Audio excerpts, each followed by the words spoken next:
کیا درد کی حالت میں ایسا ہو سکتا ہے کہ ہر طرف وہ ہی وہ دکھائی دے؟ ایسے میں درد والا کیا کرے اور ہمارے لیے کوئی واضح راستہ بتائے۔ اس سے آگے اس کی تشریح نہیں ہو سکتی۔ آگے سرحد شروع ہوتی ہے وحدت الوجود کی۔ وہ بیان کرنے والی بات نہیں ہے۔ وحدت الوجود علم نہیں ہے جسے بیان کیا جائے، مشاہدہ ہے جسے دیکھا جائے۔ ذات، صفات، نظر، نظارہ، شعور، ظاہر اور شہود، یہ صداقت ہے۔ اگر آپ کے سجدہ کرنے کے عمل میں صداقت ہے تو آپ جہاں بھی سجدہ کرو گے تو وہاں وہ مسجود ہے جو آپ کے سامنے ہے اور پیچھے ہے۔ وہ سب کا علم رکھتا ہے۔ اللہ ہر جگہ موجود ہے اور ساری کائنات میں غیر اللہ کا وجود ممکن نہیں۔ وہ قادر ہے اور کوئی انکاری کیسے ہو سکتا ہے؟ ہمیں سجدہ کرنے سے کام ہے، جو وہاں نہیں تو یہیں سے ہی آپ سجدے سے تعلق رکھیں۔ میں نے بتایا یہ ہے کہ کہیں صفات کو سجدے نہ کرتے رہنا، ذات کو، اللہ کو سجدہ کرنا، اور یہ سجدہ ضرورت کا سجدہ نہ ہو، ماں سوائے عبادت کے کوئی چیز شامل عبادت نہ ہو، تو یہ ساری بات بیان کرنے والی نہیں ہے بلکہ غور کرنے والی ہے۔ ایسا کیوں ہے؟ تو انسان بیک وقت یکساں اوقات میں ایک ذات کا ایک انداز سے سجدہ کرتے ہیں، مگر دونوں کے نتیجے الگ الگ ہوتے ہیں۔ ذات ایک ہے، سجدہ ایک ہے، وقت بھی ایک ہے، دونوں کا علم ایک ہے، الفاظ بھی ایک ہے، مگر دونوں کی عبادت کے اندر نتیجہ مختلف ہے۔ تو لازماً بات ہے کہ اس عمل کے علاوہ بھی کوئی بات شامل ہے۔ وہ دونوں جو ظاہری عبادت کر رہے ہیں، اس میں عبادت کے علاوہ بھی کوئی چیز شامل ہے۔ اللہ نے کہا ہے کہ ان کی عبادتیں لوٹا دی جائیں گی۔ اللہ یہ کبھی نہ کہتا، اسے کیا ضرورت ہے کہنے کی؟ عبادت کو نامنظور کرنے کی کیا ضرورت ہے؟ ایک تو ویسے ہی آپ کے پاس عبادت کرنے کا وقت نہیں ہے، اور کبھی عبادت کر لیتے ہیں تو نامنظوری کا اندیشہ ہو جاتا ہے۔ فرشتے بھی عبادت کرتے ہیں۔ ایک مرتبہ کچھ فرشتے آپس میں اس اندیشے میں بیٹھے تھے کہ عبادت کا وہ حشر نہ ہو جو شیطان کی عبادت کا ہوا تھا، کیونکہ اس کی کروڑ ہا سال کی عبادت ایک سجدے کی وجہ سے رائے گاں ہو گئی۔ سجدے سے انکار سے پہلے شیطان بڑا عبادت گزار تھا۔ آج بھی جو لوگ مانتے گئے اور ایک کہنا نہ مانا تو وہ ابلیس بن گئے، اور آج کل آپ کتنے احکام نہیں مانتے۔ بس یہ اس کی مہربانی ہے کہ وہ واقعہ ریپیٹ نہیں ہو رہا، سزا نہیں مل رہی، ورنہ عبادت کا وہ انجام بھی ہو سکتا ہے، یعنی جو ابلیس کا حشر ہوا۔ اس لیے یہ اللہ کی مہربانی ہے کہ وہ ہمارا ایسا حال نہیں کرتا۔ تو جب آپ یہ کہتے ہیں کہ دو اشخاص کی عبادتوں میں یکساں عبادتوں کے درمیان آخر فرق کیا تھا، تو فرق یہ ہوتا ہے کہ اس میں احساس ہوتا ہے، درد ہوتا ہے۔ کچھ بھی ہو، یہ کنڈیشن کی بات نہیں ہے، بس یہ مل جائے تو درد ہے، ورنہ یہ بیان نہیں ہو سکتا۔ خوشی بیان نہیں ہو سکتی تو وہاں غم کیسے بیان ہوگا؟ درد بیان نہیں ہوتا، بینائی بیان نہیں ہوتی بلکہ دیکھی نہیں جا سکتی۔ یہ تو آپ جانتے ہیں کہ درد غصہ بن سکتا ہے، درد انتقام بن سکتا ہے، بعض اوقات محبت کا درد نفرت بن سکتا ہے۔ ظالم نے اتنی تکلیف پہنچائی کہ محبت کی بجائے نفرت ہو گئی۔ اب اس کی جدائی نے اتنی تکلیف دی ہے کہ اس محبوب سے نفرت ہو گئی ہے۔ محبت کی یاد شدت غم کی وجہ سے نفرت پیدا کرتی ہے۔ بعض اوقات غم سجدہ بنتا ہے، ایک ایسا غم جو اگر بارگاہ الہی کی طرف رجوع کر جائے تو یہ اس غم کی بات ہے جو منت کش دوا نہ ہو۔ وہ غم ایک ایسی چیز ہے جو اگر چھن جائے تو سمجھو کہ متاع بے بہا ختم ہو گئی۔ اس غم والے کہتے ہیں کہ مجھے سب قبول فلک مگر، غم دوست مجھ سے طلب نہ کر۔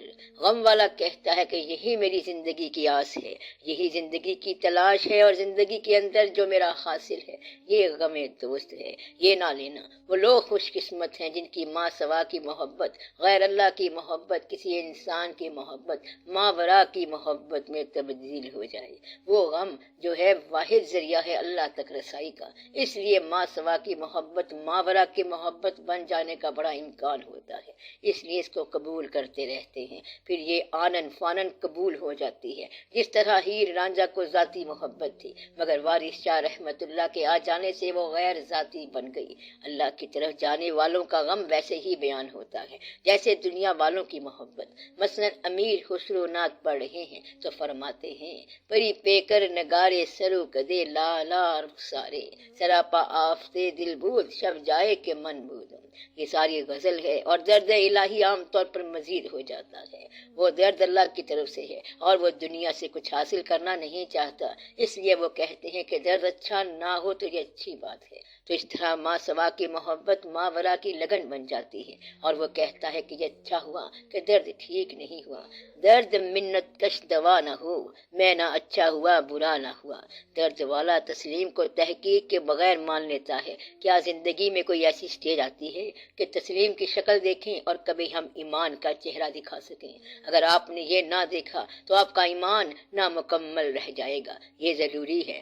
آج کی دنیا جو آپ کے سامنے ہے، مسلمانوں کی جو دنیا ہے، کیا آپ کے علم میں ہے؟ اور علم کے مشاہدے میں کیا کوئی آدمی ہے؟ تو آج کل اسلام ہے مگر مسلمان نظر نہیں آتا۔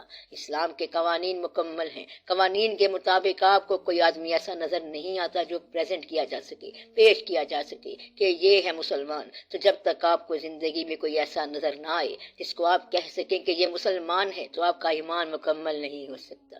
جب تک تاریخ میں یہ نظر آئے گا کہ آئیڈیل مسلمان ہے، یہ صحیح مسلمان ہے، یہ وہ لوگ ہیں جن پر اللہ تعالیٰ کی مہربانیاں ہوئی ہیں، تو گواہی دینے کی حد تک آپ پر مشاہدہ لازم ہے، ورنہ آپ کے ایمان کے اندر دراڑ ہے۔ اس زندگی کے اندر آپ سے ہر روز پوچھا جائے گا کہ کیا آپ نے اس اسلام کے مطابق کوئی مسلمان دیکھا؟ اگر آپ کا جواب نام ہی آتا ہے تو پھر آپ پر گرفت ہے۔ اگر کوئی ایسا انسان آپ کو نہیں ملا تو پھر آپ نے خود کو وہ آدمی سمجھا ہے، اور اگر یہ کہتے ہیں کہ میں بھی وہ نہیں ہوں تو پھر سارا نظام خراب ہو گیا۔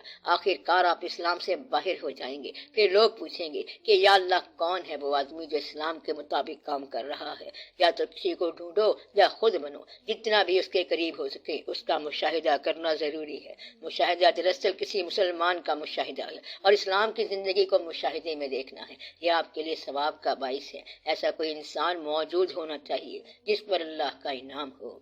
ایک درویش نے بہشتی دروازہ لگایا، اس سے پوچھا گیا یہ واقعہ کیوں ہے اور کیا ہے؟ بہشت تو آخرت کے بعد ہے۔ تو انہوں نے فرمایا جس نے یہاں بہشت نہیں دیکھی اس نے آگے کیا دیکھنی ہے؟ قرآن پاک کی ایک آیت ہے کہ جو یہاں اندھا ہے وہ آخرت میں بھی اندھا ہوگا۔ یہ اس اندھے کی بات نہیں جو بینائی سے محروم ہے، یہ ایمان کے اندھے کی بات ہے۔ جس نے یہاں اپنے ایمان کا چہرہ نہ دیکھا اس نے قیامت کو کیا دیکھنا ہے؟ اسی لیے یہ بڑا سوال ہے اور اس کا بڑا جواب ہے۔ اللہ آپ کو آپ کے ایمان کی شکل کا دیدار کرائے، اور اسے دیکھنا بہت ضروری ہے۔ اس کے لیے کوئی گرامر نہیں، کوئی فارمولہ نہیں۔ اللہ پوچھے گا کہ کیا میری کائنات دیکھی؟ اگر آپ جواب دیں کہ دیکھی اور اسلام پسند آیا تو آپ کے پاس کم از کم دو نام ضرور ہونے چاہیے، ایک آپ خود اور ایک جس کو آپ نے دیکھا ہے۔ آپ مسلمان ہیں، آپ اسلام کو جانتے ہیں، آپ کو یہ راستہ چلنا چاہیے۔ اللہ ضرور یہ راستہ دکھاتا ہے۔ بزرگوں میں سے اگر کوئی خواب میں دیدار کرائے تو اسے کہتے ہیں اویسی سلسلہ۔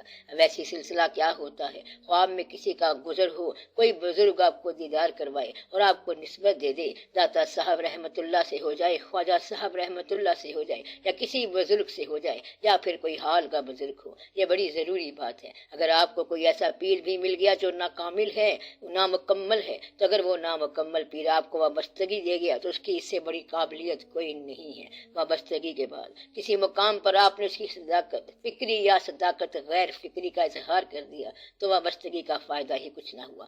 آپ کو اس سے تعلقات پر استقامت ہی فائدہ پہنچاتی ہے۔ اپنے تعلقات پر استقامت جس کو نہیں ملتی اسے فائدہ کوئی نہیں ہوتا۔ اللہ تعالیٰ آپ کو ہم سفر کے ساتھ استقامت عطا فرمائے۔ استقامت ہی اس سفر میں کرامت ہے۔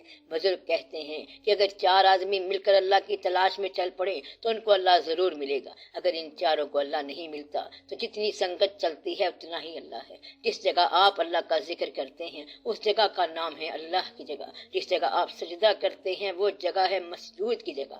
دو آدمی اگر ہم سفر ہو کر ملیں تو ان دونوں آدمیوں کو آخری مقام تک ہم سفر رہنا چاہیے۔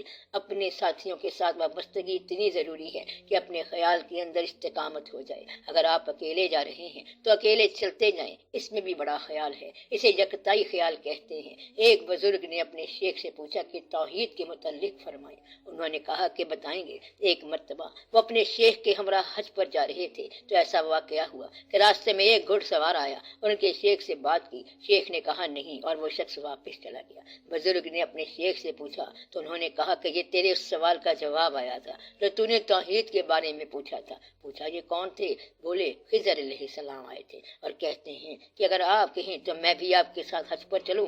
تو میں نے کہا کہ ہم مل کر نہیں چل سکتے، یہ کیسے ہو سکتا ہے کہ میں اللہ کے خیال کو توڑ کر تمہارے خیال میں لگا دوں؟ یعنی کہ جس خیال میں آپ چلے اسی خیال میں آپ نے سفر کرتے جانا ہے، جس سنگت کو لے کر چلے ہیں اس سنگت کو لے کر چلنا ہے، جس احترام میں چلے ہو اس احترام میں چلنا ہے۔ پہلے دن جو آپ کی حالت ہے یہ آخری دن تک رہ گئی تو آپ کامیاب رہیں گے۔ جس نے کامیاب نہ ہونا ہو وہ راستے بدلتا رہتا ہے، کبھی چشتی کبھی قادری، کبھی ادھر کبھی ادھر، کبھی یہ کبھی وہ، اور پھر کہتا ہے کہ ہم بہت سے لوگوں سے ملے مگر فیض نہیں ہوا۔ تیری استقامت کا نام ہے فیض، تو اپنے آپ میں اپنے حال میں استقامت اختیار کرو۔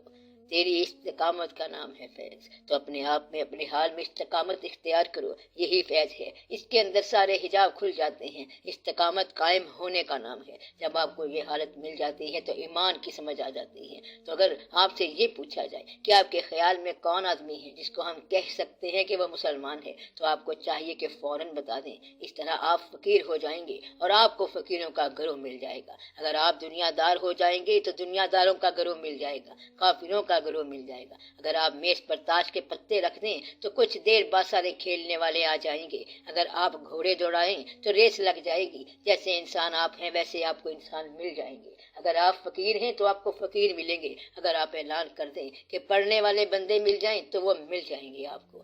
یہ آپ کا اپنا اندیشہ ہوتا ہے جو آپ کو تنہا لے کر بیٹھ جاتا ہے۔ اس لیے آپ کو اپنے ایمان کا حسن، آپ کو اپنے ایمان کی شکل ضرور نظر آنی چاہیے۔ یہ نہ ہو کہ آپ یہاں اس دنیا سے اندھے ہو کر گزریں۔ آپ اس ایمان کی شکل کو ضرور دیکھنا، پھر آپ کو کسی انسان ہی کی شکل نظر آئے گی۔ یہی ہے آپ کا عرفان۔ باقی یہ کہ آپ سب لوگوں کو میرے سفر کا پتہ ہے، یہ علم کا پروسیس ہے کہ آپ لوگ مجھ سے ملتے رہتے ہیں، ہم مل کر بیٹھتے ہیں۔ میں آپ کو گیٹ پر کبھی ریسیو کرتا ہوں اور کبھی گیٹ تک چھوڑنے بھی جاتا ہوں۔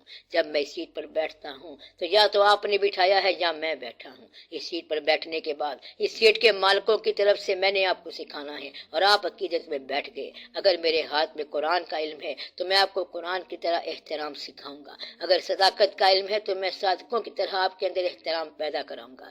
ذاتی تعلق میں آپ سارے میرے لیے محترم ہیں، مگر جب میں یہ بات کرتا ہوں تو پھر خاموشی کے ساتھ سنا جائے تاکہ ڈسٹربنس پیدا نہ ہو۔ آپ کی خاموشی میری گویائی ہے، آپ کا ادب میرا مقام ہے۔ اب دعا کرو اللہ تعالی ہمارے اپنے عمل میں صداقت عطا فرمائے، ہمیں فکر میں صداقت عطا فرمائے۔ اللہ تعالی ہمیں اپنے فضل سے نواز۔ یا رب العالمین دنیا میں اتنی کمی نہ دے کہ ہم تیرے خیال سے غافل ہو جائیں، اتنا کرم نہ کر کے ہم تمہیں بھول جائیں، اور اتنا ستم بھی نہ کر کے ہم تمہیں یاد ہی نہ کر سکیں۔ ہمیں اپنے قریب رکھ اور اپنے قریب والوں کے قریب رکھ، ہمیں آسانی عطا فرما۔